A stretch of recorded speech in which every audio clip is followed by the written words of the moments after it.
Hello and welcome to the National HoUSed campaign call. I'm Sarah Saddy and I'm the Senior Vice President of Policy and Field Organizing at the National Low Income Housing Coalition. We're going to give it just a moment or so for folks to join on the line, and then we'll go ahead and get started.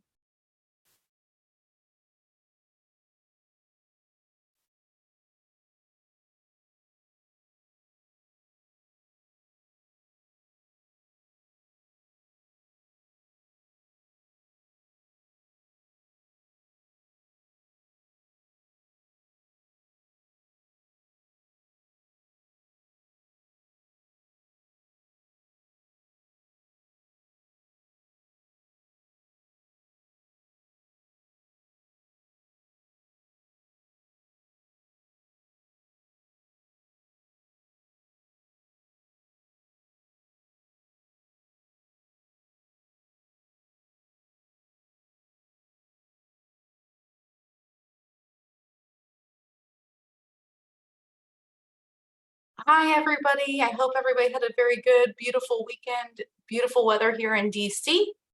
We're going to get started on our National HoUSed campaign call in just 1 minute. We'll give folks some time to join onto the line. But in the meantime, I want to remind folks that you can ask questions in the Q&A box to any of our speakers. You can also introduce yourself in the chat box. Let us know that you're here. And we'll try to get to as many questions as we can on today's call. You can also get a copy of our PowerPoint presentation and any of the materials that our speakers talk about in our follow-up email that goes out on Fridays. So with that, I'm just going to pause for 1 minute more before we get started, and then we'll get right into it.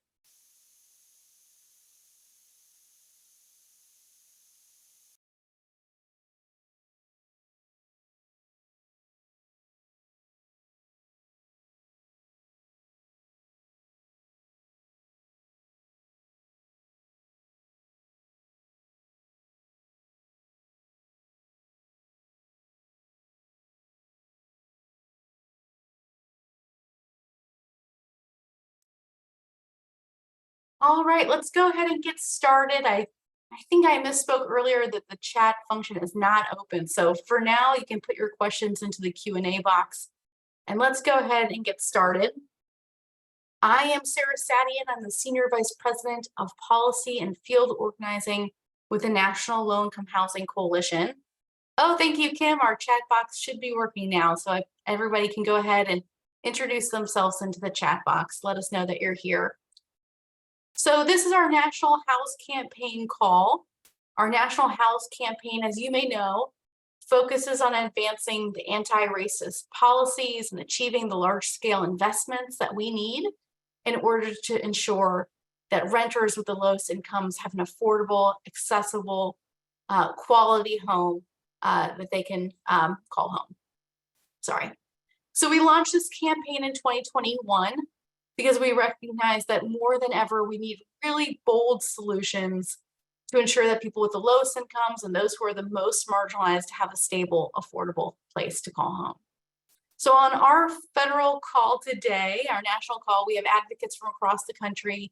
We have homeless service and shelter providers, housing advocates, resident organizers, people with lived experience, including low-income people who are receiving or are in need of federal assistance. We have people experiencing homelessness on the line, philanthropy, and media as well. So a real broad array of folks who are joining us for today's call.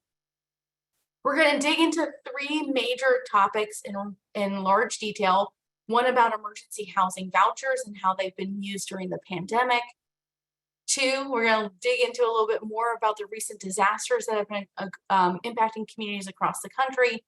And then 3rd, we're going to hear from our research team about the latest GAP report and what that means for the housing crisis, but also the solutions that we are pushing for. But before we jump into the agenda, I want to remind folks that you can ask questions in the Q&A box. It's a lot easier for us to follow the questions if you put them in the Q&A box and if you put them in the chat box, so just keep that in mind. We're going to try to get to as many questions as we can. And then after today's call, we'll share a copy of the PowerPoint and any of the materials that our speakers talk about we'll share it with you guys in the days to come so that you have all the resources that you need. So to kick things off, before we get into the rest of our agenda, I am going to share with you an update about what's happening on Capitol Hill.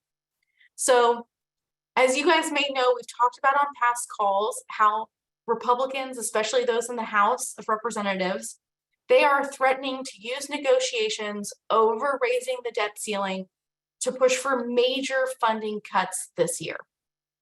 But there are some challenges to that. They are struggling to unite behind a single plan, which is causing some serious delays to negotiations over how and whether to raise the nation's debt limit. And if they don't reach an agreement soon, we know that sometime between June and September, the US will default on its debt, which would have really broad, catastrophic impacts on the country. So in the last few weeks since the last time we've met, the House Speaker, Kevin McCarthy, sent a letter to the president outlining what sort of spending cuts Republicans want to see in exchange for lifting the debt ceiling. And those demands aren't surprising to us because we've sort of have been anticipating it for some time now, but they include freezing spending for domestic programs at FY22 levels and imposing stricter work requirements on anti-poverty programs. Now, what's important for all of us to know is that limiting funding this year to FY22 levels would actually be really, really harmful for the people who receive federal housing assistance and for the millions of people who are in need of federal housing assistance.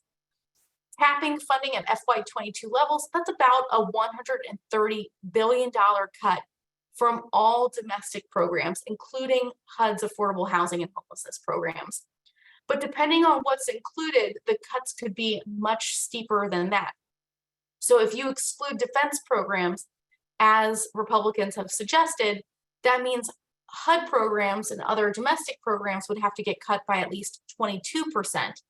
And if other programs like veterans health programs or other sorts of programs are exempted as well, that would increase the cuts for all other programs. So you could see cuts as high as 30% for HUD programs and other important programs.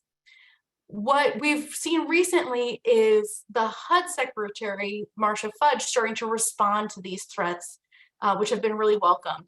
She put out a statement recently that saying that capping funding at FY22 levels, even if it's only done for 1 year, would represent the most devastating impacts in HUD's history and would make it impossible to stave off mass evictions.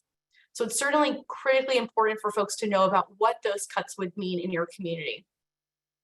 So Secretary Fudge has been pointing to some of the harm, and this is harm that I think all of us could be using when we're doing our outreach to members of Congress. We should be pointing to what those cuts actually mean to people on the ground and to our communities in which we live. So assuming that HUD programs were cut by 22%, which is on the low end of the estimate, HUD Secretary Marcia Fudge says that 640,000 families would lose access to the Housing Choice Voucher Program, and more than 430,000 of those families would be evicted from Section 8 housing. Again, if Republicans were successful in cutting HUD's budget, you could see families who are living in public housing have to wait even longer to address the unsafe living conditions that they live in, because we would cut public housing funds by at least $700 million. You would see about 286,000 families would lose access to their project-based rental assistance, leading again to mass evictions among those households. You would see the average allocation for the community development block grant go down by about $440,000 for every jurisdiction. You could see home dollars go down for every jurisdiction by about $330,000. All told, that means about 6,700 fewer units of affordable housing would be built or preserved if Republicans were successful in cutting HUD's funding. You could also see about 24,000 fewer people who are experiencing homelessness from receiving assistance to those cuts, and tribal housing programs would be brought down to the lowest level since those programs were created in 1996. So really harmful impacts across the board. The White House is also responding to these budget threats in new ways I think are really helpful. Most recently, they published 51 state and territory fact sheets. I'm going to ask my colleagues to include a link to it in the chat box here, looking not just at housing programs, but across the board at domestic programs and how they would impact every state. So this is a great resource, again, for you to use. You can see all of the cuts that would happen in your community, and that gives you maybe an idea for what other sorts of groups in your state you could coordinate with and work with to put pressure on members of Congress to make sure that we don't see these cuts. All of that's to say, though, that that's just part of the Republican Party that's pushing for cuts to FY22 levels, because some Republicans are pushing for even deeper cuts than that. The Freedom Caucus is not just pushing for 1-year levels of spending at FY22 levels. They want to see that be capped. They want to cap federal spending at FY22 levels for 10 years, which would drastically cut resources for HUD and other important programs. And other policymakers are looking outside of Congress at conservative proposals, some that would cut HUD's budget by 43% and would eliminate Section 8 entirely. So it's really important that we're using the next couple of weeks especially to engage with our members of Congress and to talk to them about what these budget cuts would mean to our families, to our neighbors, to our communities. And so it's really important that we're continuing to keep up the pressure, and not just to use these numbers, but to really drive home the stories of who would be most impacted. There's a couple of ways that you can engage on this issue. One is to sign on to our national letter that's being led by the Campaign for Housing and Community Development Funding. It's a long name, but it's essentially a national letter that calls on Congress to not cut HUD funding and instead to fund those programs at the highest level possible. So we're going to ask you to share a link to that. Elaine has just shared a link in the chat box for you guys to sign on to it. Feel free to share it with your other colleagues and other organizations across the state. We want to make sure we have as robust of a showing on this letter as possible. And in past years, when we weren't seeing such drastic cuts, sometimes we've had 4,000, 3,000 groups sign on to the letter. So we really need to make sure that we're showing Congress that we're really concerned about these budget cuts and we won't stand for them. The other thing that you can do is to continue to engage your members of Congress using our new advocacy toolkit called Opposing Drastic Cuts to Federal Investments in Affordable Housing. And you can use that toolkit for talking points, for sample social media messages, for other ideas about how to get involved and get engaged. It's really important at the end of the day that we're telling Congress that it's unacceptable to balance the federal budget on the backs of people who need help the most, and they need to look elsewhere. So with that, I'm going to just pause and see if there are questions in the Q&A box.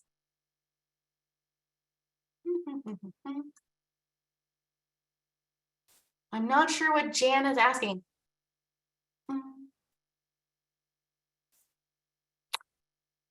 Let's see. I don't see any questions in the Q&A box just yet. I'm going to look in the chat box to see if there are other questions for folks.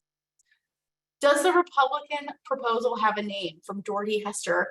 So no, they don't actually have a name of it yet. It's not a single bill that Republicans are pushing for, but these are the conversations that Republicans are having sort of behind the scenes about what they want to push for in exchange for lifting the debt ceiling.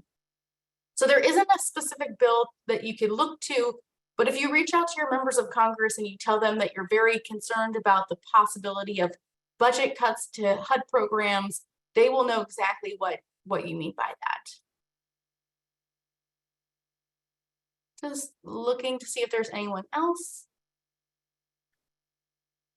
I don't see anybody else, but you're welcome to keep asking questions in the Q&A box or elsewhere. And then we'll turn to our next speaker. I'm really happy that we can have somebody on from UC Berkeley Turner Center for Housing Innovation. We have Christy Economy with us, and she's going to share some insights about how the Emergency Housing Voucher Program has been working and what we can take away from that for future conversations. Thanks, Christy, for joining. Great, thanks, Sarah. Maybe if we could go to the next slide, please. Yeah. So thank you all so much for having me. As Sarah mentioned, my name is Christy Economy. I am from the Turner Center for Housing Innovation at UC Berkeley. I'm excited to share just a few findings from our recent commentary on using emergency housing vouchers to address homelessness. Um, the commentary was part of the Housing Crisis Research Collaboration and definitely relies on generous contributions of many folks across California who shared their experiences and perspectives with us. So I'll just go ahead and put both the link to the report and the link to sign up for Turner's newsletter in the chat here. Alrighty, next slide, please. So as many of you folks on the call will be well aware, at the start of the pandemic, over 500,000 people were experiencing homelessness across the US on any given night. And these folks face heightened risks of severe illness and death from COVID-19. So as part of the broader pandemic response, the Emergency Housing Voucher Program, which I'll probably refer to from now on as the EHV program, was created to safely and quickly house people experiencing or at risk of homelessness. So like the Housing Choice Voucher Program, the typical Section 8 program, EHVs are a type of tenant-based voucher. So participants receive a housing subsidy that they can use in the private rental market. And this covers rent and utility expenses beyond 30% of their adjusted monthly incomes. So I'll briefly highlight for us 5 ways that this EHV program differs from that typical Housing Choice Voucher program. So first, the target population. EHVs are specifically to serve people who are currently experiencing, have recently experienced, or are at risk of homelessness, as well as folks fleeing domestic violence, sexual assault, or human trafficking. Second, additional funding. So EHVs come with approximately $3,500 per voucher that housing authorities can use in support of housing navigation, landlord incentives, and other services to help move folks into housing. Third, eligible rents. So EHVs can be applied to a wider range of rental units, including higher cost units. Fourth, the coordination requirements. So public housing authorities were required to coordinate with local homelessness systems, so local continuums of care, to identify eligible recipients for these vouchers. And then finally, the timeline. So if a household exits the EHV program, public housing authorities are not allowed to reissue this voucher to another household after September of this year. So if a household exits the program after September of this year, that resource goes away and can't be passed on to another household. Next slide, please. So EHVs represent a pretty large influx of resources to address homelessness, but they're not being used to their full potential everywhere. And part of this is because the program rolled out simultaneously with other pandemic response efforts, and local jurisdictions differ wildly in their capacity to stand up these multiple new housing related programs. The map on this slide shows the percentage of awarded EHVs that have been leased by state, which kind of illustrates for us the unevenness of success in leasing vouchers across different places. So nationwide, as of February 21st this year, which is when we published this commentary, 67% of EHVs were leased. So this means that 47,000 households were helped to exit or avoid homelessness, but another 30,000 households had received a voucher, but were still looking for housing, still looking to apply that voucher. Next slide, please. So to learn a bit more from folks on the ground about challenges in successfully using these EHVs and how entities implementing this program were working to overcome tight housing markets, we zoomed in a bit on the California context. So California has over 170,000 folks experiencing homelessness, 2/3 of whom are unsheltered, and some of the tightest regional housing markets in the country. So as of February of this year, 63% of awarded EHVs in California were leased up. So that means that 11,000 EHVs had been successfully leased in the state, while over 9,000 recipients were still looking for housing. So interviews with staff from public housing authorities and local homelessness systems across California pointed to 3 primary challenges to successfully distribute and lease up these EHVs: identifying eligible participants, locating available units, and recruiting landlords to participate. So I'll briefly talk through each of these 3 in turn. So next slide, please.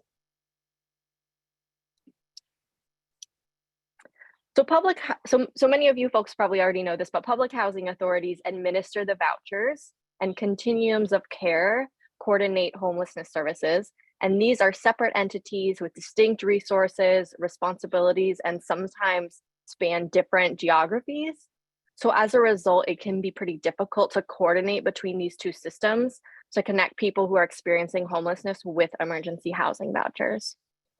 So several of the interviewees discussed these difficulties and also highlighted, challenges overcoming barriers faced by households experiencing homelessness. For example, it can be difficult to locate unsheltered participants who have been enrolled in the EHV program, but then may have relocated over the course of administrative delays. So to overcome coordination challenges, interviewees emphasized the strength of relationships between the local homelessness systems and public housing authorities. So in some jurisdictions, these relationships already existed, but in other places, folks use the EHV program as a means of building stronger relationships between the housing authorities and local homelessness systems. So for example, by setting up regular bi-weekly meetings between homeless system staff and public housing authority staff to coordinate EHV efforts. Some respondents also talked about using some of that additional flexible funding to invest in the capacity of their local homelessness systems. And then to make it easier to identify eligible recipients, many jurisdictions targeted families or individuals whom they already had touch points with or who were exiting other programs. So for example, one public housing authority dedicated 40% of their EHVs to a moving on type program, which allowed people who are currently living in permanent supportive housing units, but no longer felt that they needed that high level of support to transition to the EHV program. And staff kind of talked about how this had effects on unclogging their referral system by creating openings in the permanent supportive housing units for folks who are waiting in shelters and who had that higher level of need. Next slide, please. So even with the support of a voucher, tight housing markets with low vacancy rates make it really difficult for households to find a unit. As one interviewee put it, as you can see on this slide, you can't issue vouchers when there's no apartments and expect magic to happen.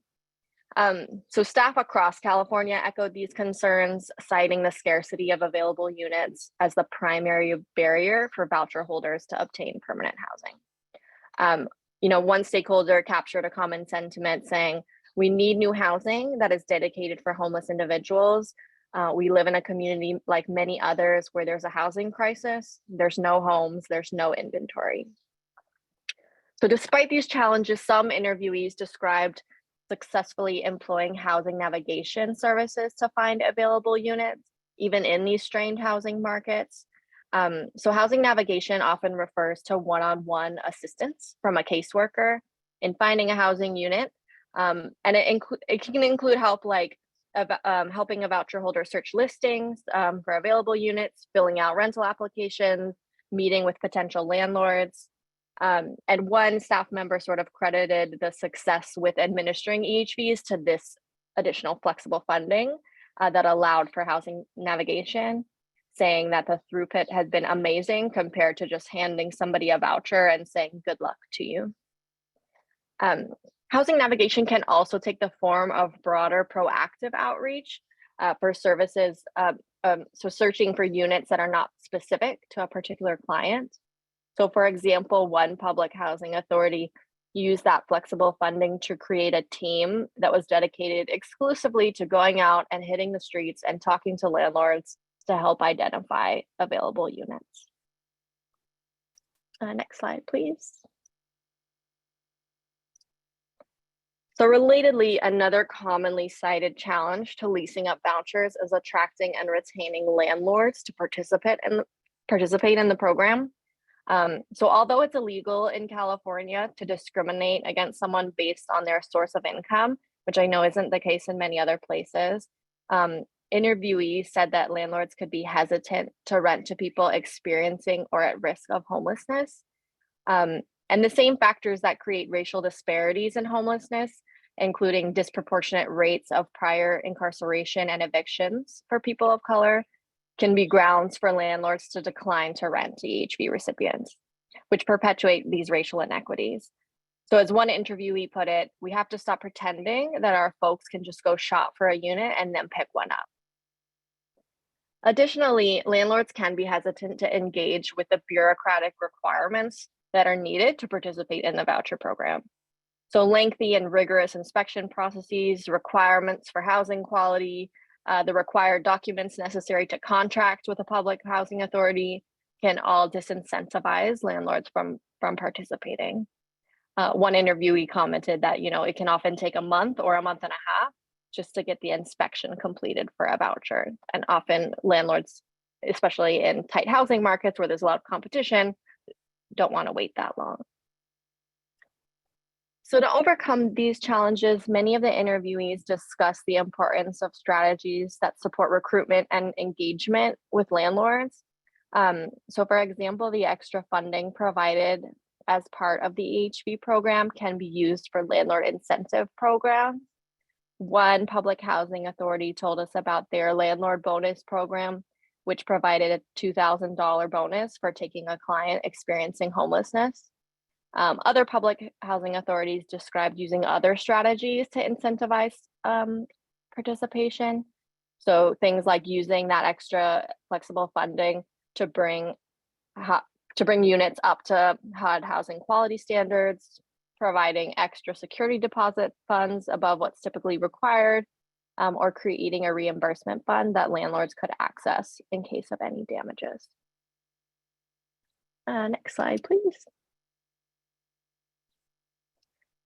So what did we learn from this program and how can it be applied going forward? EHVs can be a really powerful tool to reduce homelessness. The research has shown that long-term housing subsidies do help folks exit homelessness and remain housed if these vouchers are leased to their full potential. So first and foremost, it is critical to expand the stock of housing available to voucher holders. Not enough affordable housing units can and will continue to undermine the potential of EHVs to meaningfully reduce the number of people without housing. We also thought through what lessons from the EHV program could be used to improve the effectiveness of the typical Section 8 Housing Choice Voucher program, which also faces challenges serving people experiencing homelessness and encouraging landlord participation. So these lessons include flexible service fees. So the interviewees consistently emphasize that the additional flexible funding made a big difference in successfully connecting vulnerable populations like those experiencing homelessness to housing. Second, higher eligible rents. So additional flexibility for voucher rental rates, particularly in areas with low vacancy rates, can provide voucher holders more choice amongst really limited housing options. And then finally, local system partnership and capacity building. So strong partnerships between public housing authorities and local homeless systems have been critical in identifying and connecting people experiencing homelessness to housing. So investing in the capacity of these local homelessness systems and then encouraging public housing authorities to work within these systems can expand the potential for vouchers to reach this population. Next slide, please. Oh, so with that, I thank you for your time and welcome any questions that you might have for me. Thanks, Chrissy. That was super helpful to hear. There's a good number of questions, but one question I have is, how does the success of the EHV program compare to the Housing Choice Voucher program? Because we have heard, I think, from HUD in some circumstances that that EHVs have had the fastest lease up rate compared to other voucher programs. I'm wondering if you could share a little bit about that. Yeah, that's a great question. So in this commentary, we did not look at the comparison between lease up rates for EHVs and housing choice vouchers. But there are a few reasons why I might think that that would be the case, that EHVs having faster lease up rates, and primarily is likely this additional funding for housing navigation services, which is not part of the typical housing choice voucher program. And then I also imagine that sort of this pressure on the timeline has a lot to do with it, because the EHV program was rolled out as a means to quickly and safely house folks who are more vulnerable to COVID-19. And so I imagine there being a lot of pressure to get these EHVs issued and then leased up. But I don't actually have the numbers on how the lease up rates compare between the two programs. That's good to know. I know that for some of the challenges that you spoke to, like about coordinating between the Public Housing Authority and those COC, there's a lot of hope that maybe once those relationships are built, it can help improve programs going forward too. Is there anything you want to comment about how even without legislation, some lessons learned might be carried forward? Yeah, I think that's a great point, because we heard from some jurisdictions where they already had that relationship. So the public housing authority already had a strong relationship with the homelessness system, um, which helped Section 8 vouchers target this population. And for them, the process of leasing up the EHV vouchers was made easier because they already had those processes streamlined. So I think there is hope that, because this program has really required more coordination between those two entities, that they will have developed systems and mechanisms to reach this like harder to reach population of folks experiencing or at risk of homelessness going forward, even with housing choice vouchers. So I think that is a great point, and hopefully what we can expect. Yeah, definitely. We want to make sure that vouchers are reaching all households, including Yeah. those who are the most marginalized. I do see a question from Doherty, who's asking whether or not emergency housing vouchers are still available, and maybe you can share a little bit with us about I know they're time limited, but maybe you can share with us a little details about that. Yeah. So I think in many places, you know, very few public housing authorities have leased up all of their emergency housing vouchers. So there are EHVs still available. I'll just clarify about the timeline. Um, Vouchers are not allowed to be reissued after September of this year, but they can still be issued for the first time after September of this year. So if the vouchers haven't been issued yet, there is still an opportunity for jurisdictions to get those out to folks. And then I'll also clarify that once you have the voucher, and you're connected to a unit, it is yours to keep, and to keep until you either leave the program, or no longer qualify for the program. So it's not that there's a deadline where we're going to kick folks out of housing that have been connected to an EHV voucher. It's more like as opposed to sort of the Section 8 vouchers, it's not an ongoing resource that you can just keep reissuing to new households. Wonderful. I see there's a question from Marion Norman, who's asking, did the housing authorities indicate their source of funds to provide landlord incentives and to make repairs to bring them up to code? Yeah, so as part of the EHV program, an extra about $3,500 was appropriated per voucher. So this money is coming as part of the program that they are using for their landlord incentive programs and to make repairs to units. So most of the strategies that I've mentioned are using that additional flexible funding that comes from HUD. Yeah, and we have a question from Elizabeth Appley, who says that it looks like Georgia has the lowest percentage of leased EHVs of any state. Is there a systemic issue in those states where they have really low rates? And what do you recommend that advocates do to try to increase the lease up rate? So I don't know specifically about Georgia. I mean, I would say that it's probably helpful to look at these lease up rates by the public housing authority level, because there might be some in Georgia that have much higher lease up rates than other public housing authorities in Georgia. So I think for that case, like diving in to a smaller unit of analysis would be very helpful. Um, and then, I mean, one of the things that we have discussed a lot, and is in the brief a bit, is about this kind of capacity. At the beginning of the pandemic, local governments and local systems were really inundated with huge amounts of resources, and didn't have necessarily the time to build up staff to actually deploy those resources. And so I think thinking about that, in terms of planning for future disaster recovery efforts, is really thinking about like building in that time or that support to allow for like local system capacity to grow so that they can actually get these resources out the door. And I'm not sure if that's what's happening in Georgia, but I suspect that many communities across the country have struggled with that.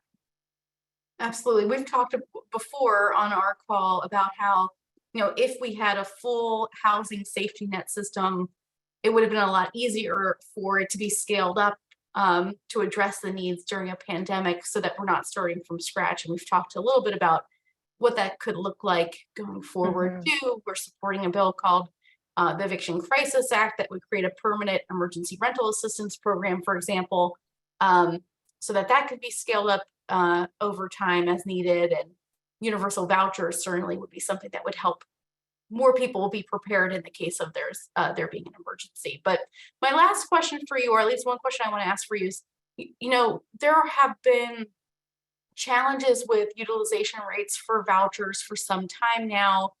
At least we're hearing about it from many different communities. And part of the solution, as you mentioned, is the need to have more landlords participating in the program. What can you tell us about source of income protections or other sort of measures to help bring more of that supply in? Yeah, so I think, I would pinpoint the issue as going a little bit even further back than the landlord engagement. And it really is about having more units that are affordable,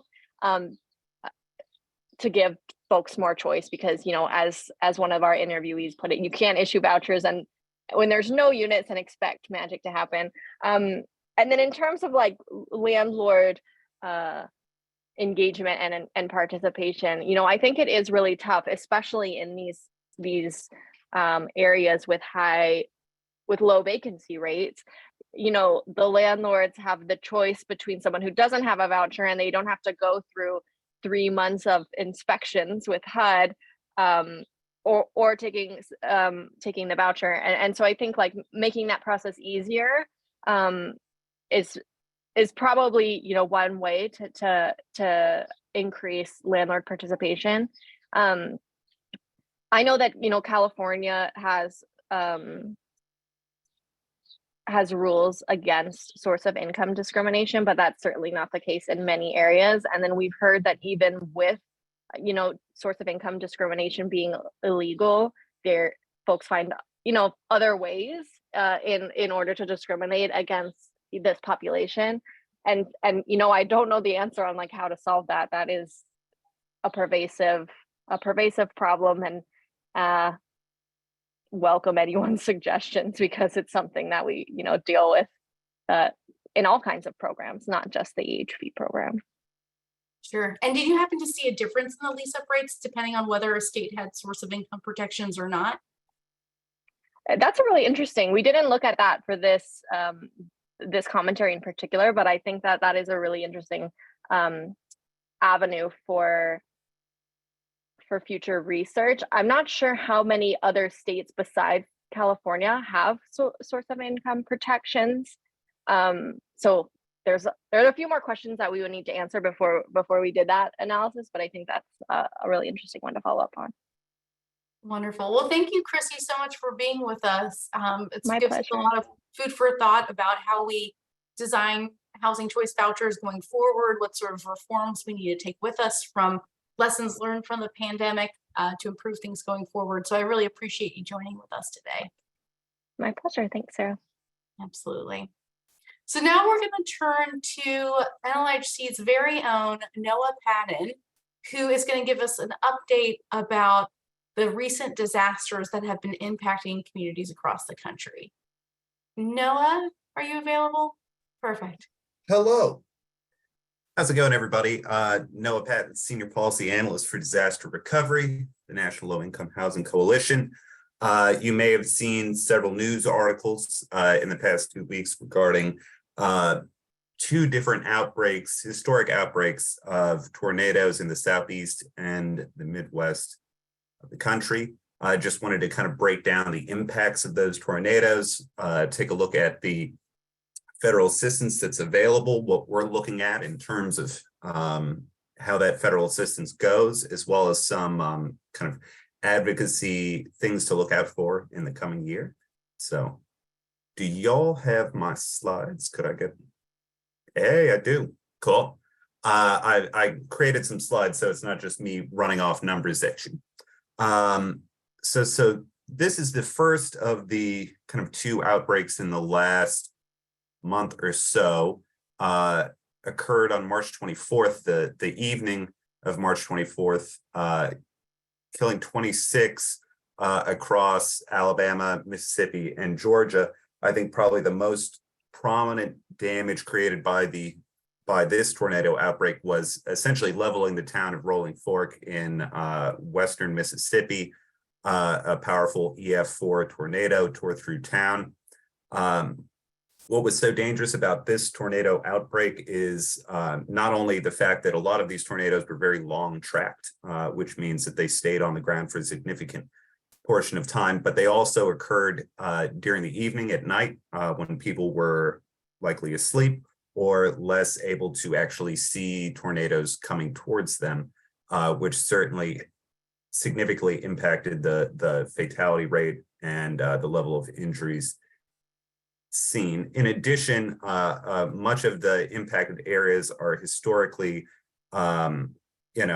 suffering from significant economic inequality. A lot of the housing in that area is in the form of manufactured housing, which historically has been more vulnerable to tornado-related impacts than other types of housing. However, it's worth it to say that an EF4 will destroy pretty much any type of housing that it comes into contact with.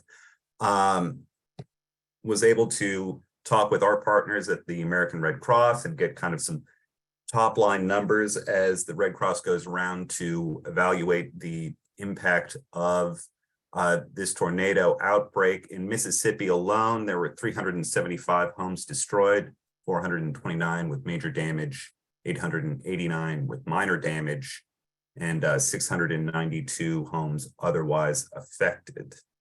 In addition, just seeing somebody pop up mention warning signals in the chat, there was a question of whether the emergency warning system was deployed in Rolling Fork prior to the tornado. Certainly many disaster survivors there reported not receiving any early warning from that system. However, a tornado warning was issued by the National Weather Service prior to the tornado. So certainly will be something that we need to take a look at, and actually something that I think we might end up seeing some legislation on from Congress later this year. I'll take the next slide. Yeah, so this is the second one. It occurred on March 31st. There's a historically large number of tornadoes that impacted a wide geographic swath of the nation: Arkansas, Missouri, Iowa, Tennessee, and Illinois. Also neglected to put on there, but there was an additional tornado in Delaware as well, with the 32 fatalities across those states. While the fatalities reported were quite widespread among impacted states, Arkansas saw perhaps one of the heaviest impacts. There was a large tornado that tore through the capital town of Little Rock, Arkansas, as well as the town of Wynne. Tennessee also had widespread impacts out there in the Memphis suburbs as well. A significant amount of fatalities occurred in that area as well. In Arkansas alone, you have 373 homes destroyed, 708 with major damage, over 1,200 with minor damage, and over 1,400 affected. So I think that increase in the amount of homes destroyed or damaged is reflects kind of the urban area of the impacted region there in and around Little Rock. And I can take the next slide. Yeah, so this is actually the tornado tracks from those two outbreaks. As you can see, a significant amount of impacts at a wide geographic area. The word climate change gets thrown around, climate crisis gets thrown around, and of course, it is fairly early in the tornado season to see these kind of long rolling storms. So certainly, a change in climate certainly has impact on the occurrence of tornadoes for sure. Although I think there's several ongoing studies to kind of look more closely at that issue, but suffice to say, certainly having an impact there. And I'll take the next slide. Yeah, so there was a quick federal response. A lot of times with these sort of like quote unquote smaller disasters, of course, they're not small to the people being impacted or the towns being impacted, but at the national scale, they would refer to them as smaller disasters. They oftentimes don't get federal disaster declarations and oftentimes are left kind of on their own with state managed assistance programs and that sort of thing, which of course provides much less in the way of direct support to disaster survivors following a disaster. However, I think the areas impacted, because they were predominantly areas experiencing significant economic inequality with large non-white populations as well. Certainly there's been a push by the federal government to ensure that there are resources available for those folks. And I know that President Biden, as well as HUD Secretary Fudge and FEMA Administrator Criswell, was able to visit Rolling Fork, Mississippi. And then I believe President Biden and Dan Criswell were also able to touch down in Little Rock as well after that tornado. So based on this, there's actually quite widespread major disaster declarations issued by the Biden administration in Tennessee, Arkansas, and Mississippi. All of these counties will be receiving individual assistance, which means transitional shelter assistance, housing repair assistance, some form of lodging reimbursement, as well as critical needs assistance, which was kind of recently implemented by FEMA, or reinvigorated, I guess I'll say, by FEMA, which offers up to $700 in immediate assistance following a disaster. Of course, there's significant issues with all of that, but we'll get onto that with the later slide. In addition to this FEMA response, HUD also moved to create a 90-day mortgage moratorium on foreclosures in Arkansas and Mississippi. It also issued significant CDBG waivers and PHA waivers to allow kind of a redistribution of those CDBG funds should the states wish, as well as PHA waivers allowing removing a lot of those kind of requirements that PHAs have to jump through in order to like safely ensure that folks that were receiving housing assistance that were impacted by these tornadoes are able to be rehoused very quickly. So certainly that's kind of the universe of assistance out there right now. Looking well into the future, there is HUD long-term recovery funding that could be appropriated by Congress that could reach these areas. However, I just don't want to hedge too many bets, given that these are technically disasters on the smaller side. However, I would, if I was a betting man, I'd bet that Rolling Fork at least would be receiving some long-term recovery funding from HUD. I'll take the next slide. Yeah, so as I mentioned, the previous slide is kind of like the, I guess the blue sky, like if everything works, then everybody will get housing assistance and, be able to fully recover and rebuild their homes or find alternative housing and remain employed and going to church, to the church that they know and close to their relatives and that sort of thing.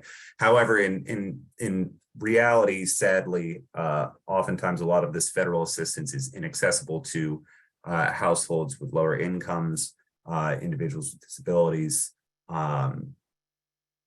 folks that are not English proficient, and people experiencing homelessness.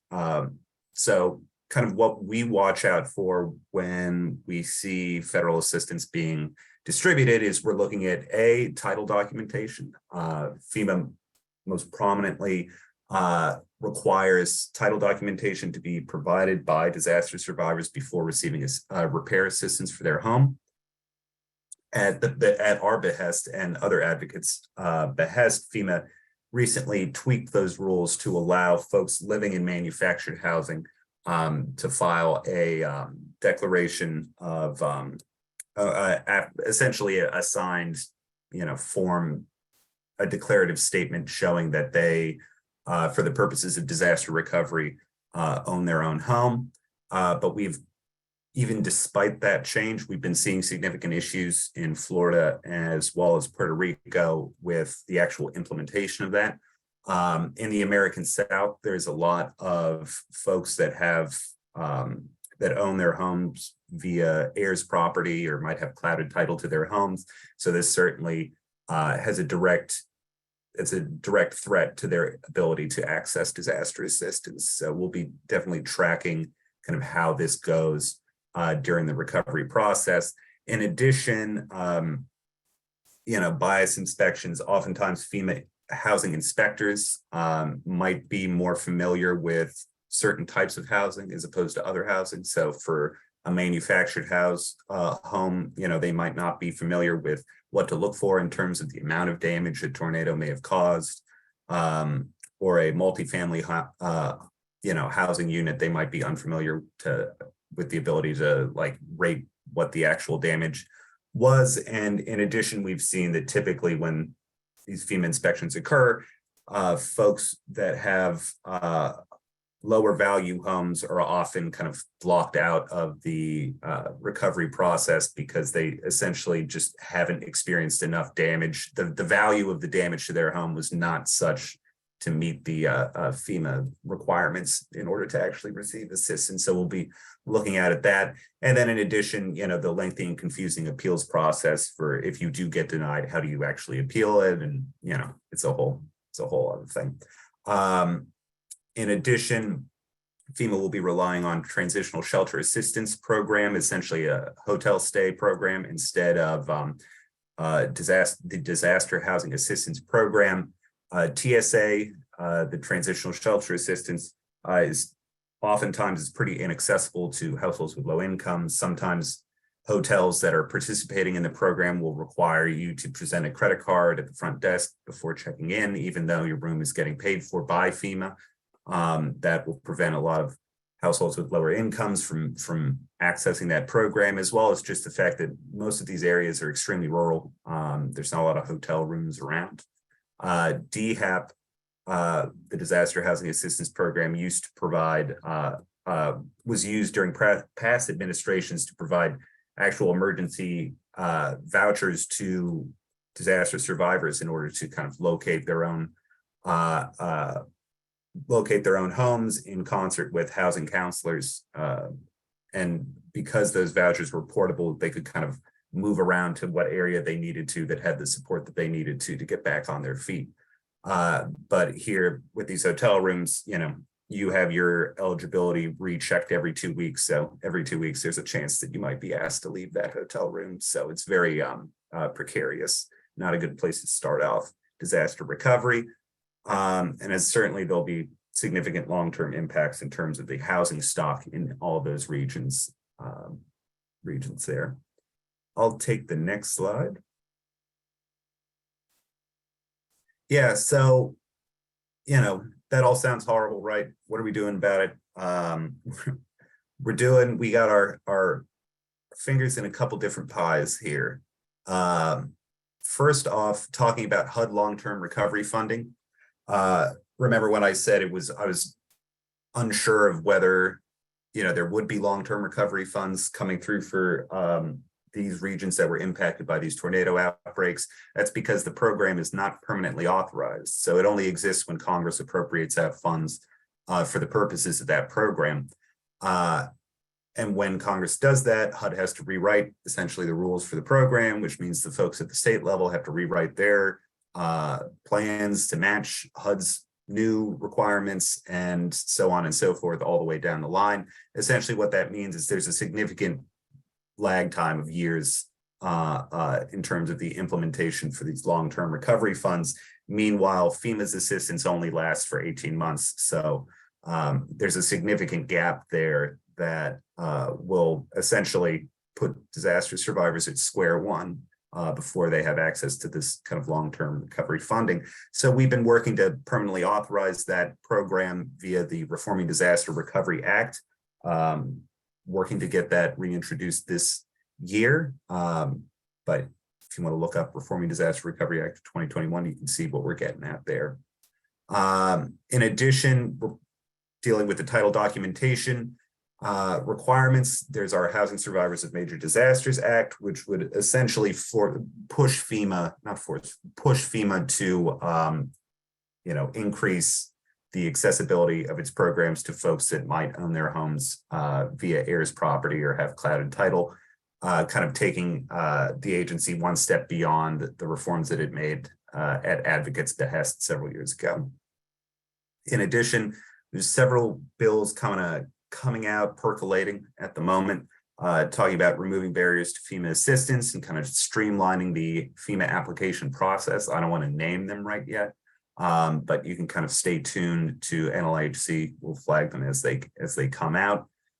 In addition, there's also been a movement on preventing post-disaster evictions. Oftentimes after a disaster, landlords will utilize that opportunity to quickly evict people that they term problem tenants, or just folks that were staying in the home prior to the disaster, in order to jack up the price, because the destruction of so much housing stock in that area typically will drive up the cost of rent, which means a landlord might move quickly to try and make an additional buck or two on the back of folks living in that disaster impacted area. So there's a bill that would actually create an eviction moratorium following the declaration of a major disaster, as well as a significant amount of mortgage foreclosure forbearance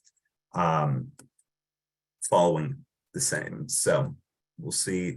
We'll be working. Well, that'll be actually hopefully be introduced in several weeks. So keep an eye out for all of these things. And as I said, I'll take the next slide. Cool. And as I said, how you can keep your ear to the ground with NLHC is via our Disaster Housing Recovery Coalition. NLHC leads this DHRC. It's a group of over 890 local, state, and national organizations working together to ensure that all disaster survivors receive the assistance that they need to fully recover following a disaster. So we meet Wednesdays, every Wednesday at 2 p.m. So feel free to RSVP to those working group meetings and listen to me prattle on even more about disaster recovery, and maybe even prattle on yourself, because of course, very eager to hear from folks in impacted areas about the needs and the excellent work being done by our friends and partners in those places. In addition, we also maintain a Puerto Rico working group as well, just throwing that out there, but you send an email to me in order to join for that. So I think with that. Thank you so much, Noah. I really appreciate it. A really good deep dive into what's happening on the ground in those states and sort of the ongoing consistent challenges that we see for disaster survivors. I want to dig into one of the issues that you brought up a little bit more if we can. You had mentioned that many of the communities that are impacted are rural communities. They are much more likely to have higher rates of people living in manufactured housing. And you had mentioned that that means that their housing is more at risk to being harmed during a disaster. But it also means that they're at a higher risk of being denied FEMA assistance. So I'm wondering if you could share a little bit more about the title documentation issues and how that effectively bars people living in manufactured housing from getting assistance, and what changes FEMA has made, and maybe a little bit about how effective those changes have been. Yeah, for sure. Yeah, I think so. For manufactured housing, or what we often call like mobile homes, it gets a little weird in terms of title documentation because sometimes when an individual purchases a mobile home, they might not be aware of the need to have an actual housing title to the home. They have a vehicle title to the home, or in other cases, and we've seen this oftentimes, if you're buying that home in terms of like a mobile home park, you might be relying on the management of that mobile home park to have title on file, when in fact that it doesn't exist, or title didn't exist to begin with. So it's been a large issue, and there are certainly like studies from several years ago that showed like a significant percentage of mobile homes in California that did not have housing title. And so what that means for FEMA assistance is, well, number one, they'll be preliminarily denied pretty much out of the gate by FEMA, because FEMA still does require title documentation to their homes. However, under FEMA's new kind of reforms here, they will be, they will be able to file a self-declarative statement that would basically be like, I am attesting to the fact that, for the purposes of disaster recovery, I own this mobile home.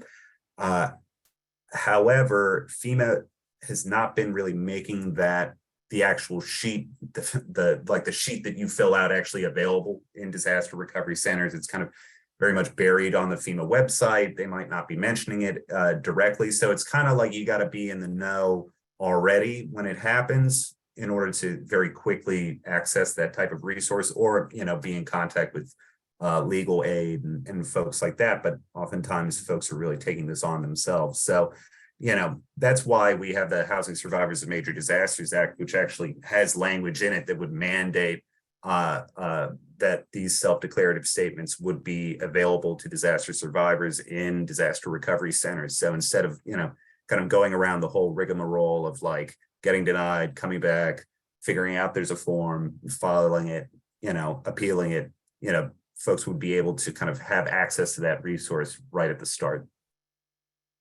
Yeah, absolutely. And I think part of the trouble too is because when people get a letter from FEMA, it looks like a denial letter. And so there might be a lot of confusion that they still have these other opportunities to get assistance. So they might miss that opportunity. I see that there's a question from Janet Roloff, who is asking, why is it so challenging to get portable FEMA housing to rural areas? So maybe you could speak a little bit about the unique challenges that rural communities face in housing people who have been displaced. Yeah. And that's an excellent question. That's something we see very often. So for the FEMA, they call them direct temporary housing units, or temporary transportable housing units, TTHUs, just to use the emergency management acronym soup for a minute. So FEMA really doesn't like deploying those because it's a lot of work for them. But essentially, if they're truly, if the agency is forced to realize that, there really isn't any alternative housing in that area, the agency will kind of start deploying those. And basically they do it in a park model. So they're essentially building a mobile home park from the ground up. And in rural areas, you'd think, hey, there's a ton of land, you can just kind of plop those suckers everywhere. But because, basically FEMA will have to build the infrastructure for that park from the ground up. And not only that, they'll also have to work with the local government in order to ensure that, the land that they're using is zoned for that purpose and that sort of thing. So it's essentially like they're creating their own, mobile home park directly. And so oftentimes, even at the best of times, that'll take a significant amount of time to do in places like, that are experiencing wildfires and things like that. Oftentimes they're, in order to do that, you'll have to like rebury, water pipes and, electricity wires and things like that, just based on the level of like infrastructure destruction that, was created by the disaster. So it's certainly a big challenge. And I know a lot of, they've been moving kind of more towards like a travel trailer model where for homeowners, like they'll just put a travel trailer, like an RV, like on the property directly instead of doing the whole, like we're going to build a mobile home park. And, while that's excellent, at the end of the day, I always get a little nervous about that because as we saw in Katrina, if a temporary housing solution can very quickly become an actual like longer term housing solution. So, giving folks RVs alone, it's like, unless you're also ensuring access to the funding necessary to repair their home or find alternative housing, they're going to be stuck in that RV for quite some time. So, I mean, all that to say is, I think folks are working on it and, always need folks with that expertise to kind of chime into that debate as well. Yeah, thank you so much for that, Noah. I'll just tell you that there's some suggestions in the chat box that I think are helpful. One, that maybe you should create some educational YouTube videos to help understand the current system for emergency housing preparedness and response. So you can take that with you. Another suggestion also about having report cards on how effective some states have been or not been in terms of their disaster recovery and their ability to serve households and get them back on their feet. And then the last thing I want to do is just point to a resource that Carrie Hill shared from Soledad O'Brien about heirs property ownership and the impact on Black and Brown households, because I think that's a really important element that we didn't dig into too much on today's call, but people should definitely be aware of the fact that that the title issue disproportionately harms people of color and low-income households. And with that, I'm going to thank you, Noah, for joining along with us. There are some questions in the Q&A box. If you want, and you're able to, you could help answer those questions offline, but appreciate you being here. Of course. Thanks for having me. Thanks, everybody. And now we're going to turn to our last speaker, Andrew Orend, who is our Senior Vice President of Research at the National Low-Income Housing Coalition. And he is going to share the latest GAP report, which is the most fundamental research that NLHC uses in our advocacy, and I'm sure many of you use as well. So with that, I'm going to turn it over to Andrew. Great, thanks. So in the middle of March 16th, we released the 2013 edition of the GAP. And I'm just going to go over some of our main findings from that report over the next couple of minutes. If you can go to the next slide. Do we have the, excellent, good. So if you can go to the next slide, I'm just gonna get right at the beginning to what I think is the most important part this year, or one of the most important points that we make in the GAP this year, and that is the shortage of affordable rental housing for extremely low income renters has worsened by about 500,000 rental homes during the pandemic between 2019 and 2021. We've seen an increase in the number of extremely low income renter households by about 200,000. As you remember, low wage industries like service industries like retail and food service were hit much harder in 2020 and into 2021 than other industries. And given, though, I just want to acknowledge that now we're starting to see historically low unemployment rates, and so these numbers may improve a little bit. But we also know that low-wage jobs have not seen the same pay increases as high-wage jobs, and so there's still an issue. And the other thing that we saw happen is, in addition to more extremely low-income renter households, we saw a significant decline in the number of affordable and available units for those extremely low-income renters by about 300,000. And I'm going to explain the shortage a little bit. We spent some time in the report talking about the shortage of 7.3 million units. And if you can go to the next slide. This is a graph. Is there a slide before that? Oh, there's not. Okay, well, we'll just jump right to the next slide then. Sorry about that. I'm not sure what happened there. Anyway, so the 7.3 million shortage of 7.3 million affordable and available rental units translate into there's only 33 affordable and available rental homes for every 100 extremely low income renter household. As you go up the income ladder, of course, the income increases. At 50% of AMI or all renters below very low income, there's 55 affordable and available rental homes for every 100 households. At 80% of area median income, there's 90 affordable and available rental homes for every 100 households. But if I want to point out, though, that if you look at the left side labels, these are cumulative income categories. And so, for example, when we say, there's 90 units affordable and available for every 100 households whose income is at or less 80% of AMI, that shortage of only 90 units is largely explained by the huge shortage we see by extremely low income renters. And if we can go to the next slide. And we spend quite a bit of time in the report explaining this, explaining how the shortage for extremely low income renters really explains what we see as a cumulative shortage at the higher income categories. And I'm not going to go over this in detail. I know it's hard to see on your screen likely, but the infographic on the left is in the report and explains how you go up the income ladder. There's more affordable rental homes affordable and available than there are renters. And I'm going to explain the part on the graph on the right just a little bit. So if you look at that left bar, that's negative 7.3, that's the negative 7.3 million affordable and available rental homes for extremely low income renters.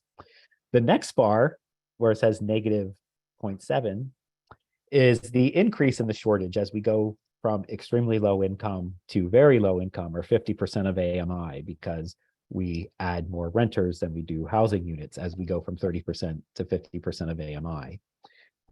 So the shortage increases to 8 million, which is the dotted line that you see on the graph.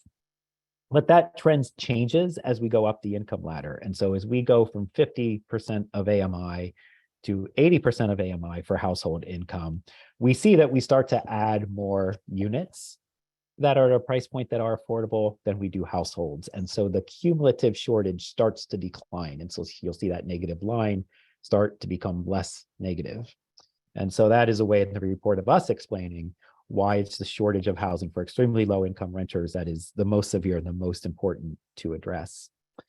And if we can go to the next slide, I'm just going to talk about the implications of this shortage. This is a slide of the share of renters by income that are both cost burdened and severely cost burdened.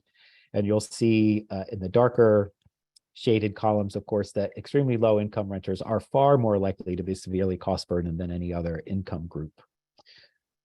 And we can go to the next slide. And that pie chart, that is severely cost burdened renters in the US and how they are distributed across income groups. And so nearly 3/4 of all severely cost burdened renters in the US are extremely low income renters. And on the next slide, I want to point out in the report also, well, we talk about in the report that this shortage of housing for extremely low income renters disproportionately impacts people of color.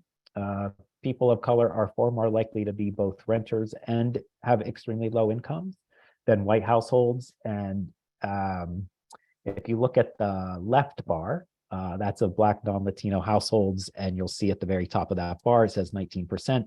19% of all Black households are extremely low income and renters, versus the bar on the far right, where only 6% of white households are renters and extremely low income. And that has to do with both discrimination in the housing market, discrimination in the labor market, and also the ability for white households to use generational wealth to be homeowners. So there's a variety of reasons for these huge disparities that we see in who are extremely low income renters. And you can go to the next slide. Sorry. The other thing we talk about in the report, how the shortage of housing for extremely low income renters is national in scope. No community in the US has an adequate supply. And we talk about this both, we talk about state level estimates and metropolitan level estimates in the report. This is a state map showing the number of affordable and available units for every 100 extremely low income renter by state. The states in the red have the worst supply. But I do want to point out that even the state with the least worst supply still only has 68 affordable and available rental units for every 100 households. And we talk about solutions in the report, but one of the things I want to point out that we talk about in the report, if you go to the next slide, before we get to the solutions, is that a couple of years ago, we did an analysis of the share of rental housing in metropolitan areas that was subsidized by HUD, so HUD-assisted rental housing. And we found a pretty clear relationship that metropolitan areas that had a greater share of its rental stock subsidized had a much lower rate of severe cost burdens among extremely low income renters. And so if you look at on the slide, you'll see on the one end, Providence and Boston, thought to be expensive housing markets in many cases. But they have a significant share of their rental stock is HUD assisted. And they have some of the lowest rates of severe cost burdens among extremely low income renters, although it's still high. About 60% of renters, extremely low income renters, are severely cost burdened. That's much lower than places like Las Vegas and Orlando that have a very small share of their rental stock that is HUD assisted. A lot of the reason for that is that the metropolitan areas that have a significant share of housing that is HUD assisted tend to have primary cities that are older, that were well established during the decades that we were investing heavily in public housing and Section 8 project-based rental assistance, and that housing still exists and is still an important part of the rental housing stock, serving extremely low-income renters. And if we go to the next slide, of course, how do we address this? We have to address it in a number of ways. We, of course, need to increase funding for both preserving the affordable housing that exists, as well as increasing the supply for deeply affordable or deeply subsidized units for extremely low-income renters through programs like the National Housing Trust Fund. We need to increase resources for rental assistance, like at the federal level, housing choice vouchers. We need an emergency rental assistance fund to help extremely low-income renters when they face a severe financial crisis. And of course, we need renter protections as well. And if you go to the next slide, I just want to point out a couple of additional materials that we have available on our website, and the link is here at the top bullet. We have one-page profiles for every state and congressional district. They're talking about the needs by income group for your state or for your congressional district. The other thing I want to mention is we also have a gap analysis and cost burden analysis for every county and place in the country. It is slightly older and it's a slightly different data set than what we use in our national gap report because we want to include both urban and rural areas. And so we use a slightly different data set that gives us data for rural areas as well. So we have this information for every county and place. We do not have it online at the moment, but you can email me if you would like it for a particular state. We have it divided up in files by state. And again, also, if you have any questions, feel free to reach out to me, and my email address is here, ar@nlihc.org. So, and with that, I'll turn it over to Sarah and to questions. Yeah, thank you so much, Andrew. Like I said, this research is really foundational to the work that we do. It informs all of the policy work that we do. I find it incredibly helpful. I'm wondering if we could go back in the slides to that chart that shows the deep shortage of housing for ELI households. It's my favorite chart that we have. If we can go back one more.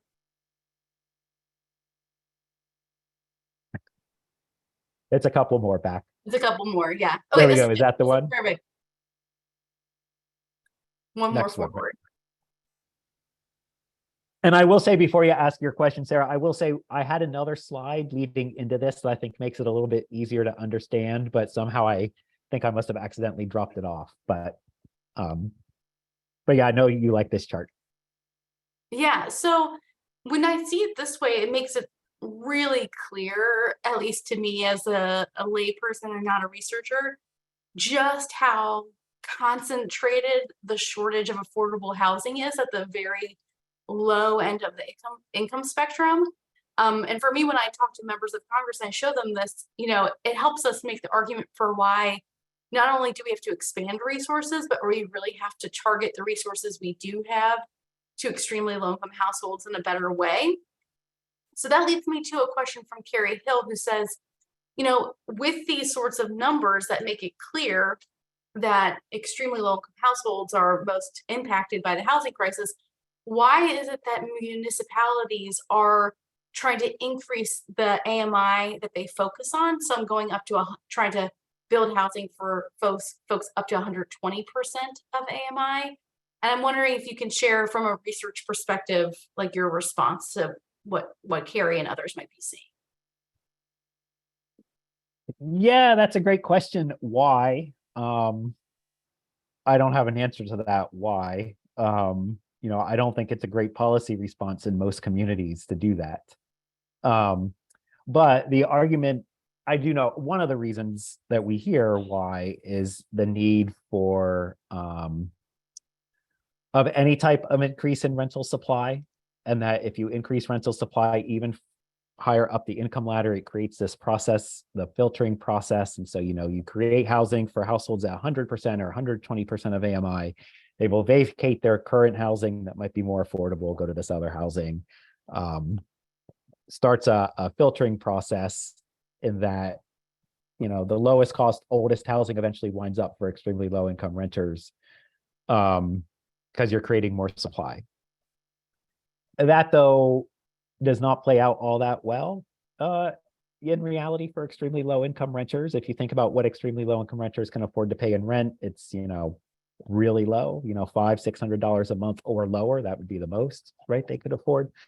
And in many cases, in many places, landlords can't really operate their buildings for that rent. So why would they, right? And so the filtering process, the end of the filtering process is not to help extremely low income renters. It's usually abandonment or redevelopment. It's not old housing that will serve extremely low income renters. The market doesn't really work for them. But that's one of the reasons we hear. The other reason we hear is, needing more housing for more middle income renters, teachers, firefighters, and I'll just acknowledge in some markets that is an issue. But it is, if you really look at the numbers, it's a small number of housing markets. It is not a national problem and does not take federal resources to address.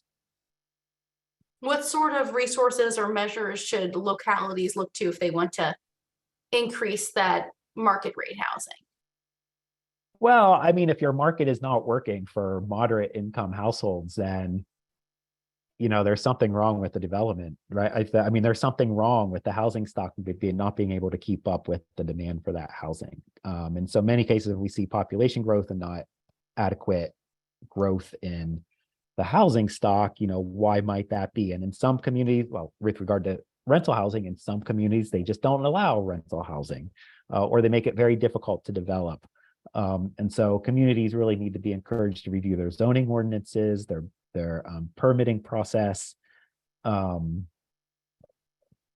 would say those are two significant problems in terms of developing more housing, and really focus on how do you develop more housing, not how to encourage the private market and allow the private market to produce that housing, rather than using public subsidies when we have such scarce resources, and they really need to be targeted to households that the market is not going to serve.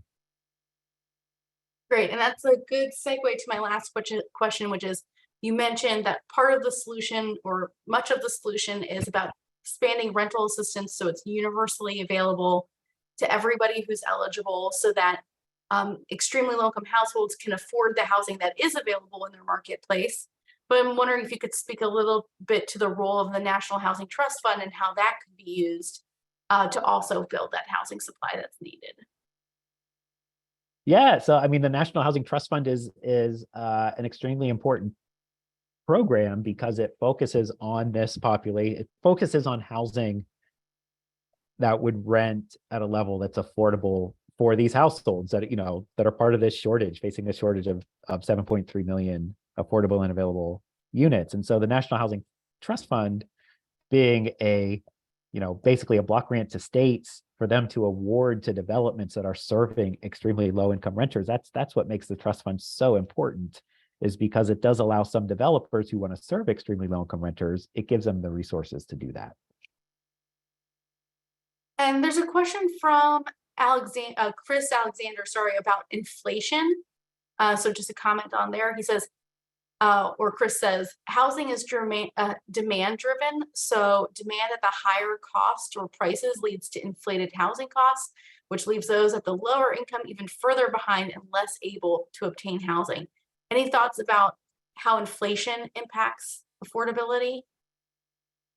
Oh, I mean, we've seen we saw in 2021 going into, well, we've seen in the past year, like, the significant impact that inflation has had on rental prices, and income's not really keeping up with that, has been a challenge for a lot of renters, especially for extremely low income renters. And the interesting thing, this is a little bit off the point of the question, but it reminds me, I'm kind of combining two different questions here. The question about new development. So there's been a long-term trend identified by the Federal Reserve that over the last 2 to 3 decades, so 20 or 30 years, inflation rates of housing has been much higher among the lower cost rental units than for the higher cost rental units. And the reason for that is when development occurs, it often is up at this end. And so that new development helps lower inflationary pressures up at this end of the market.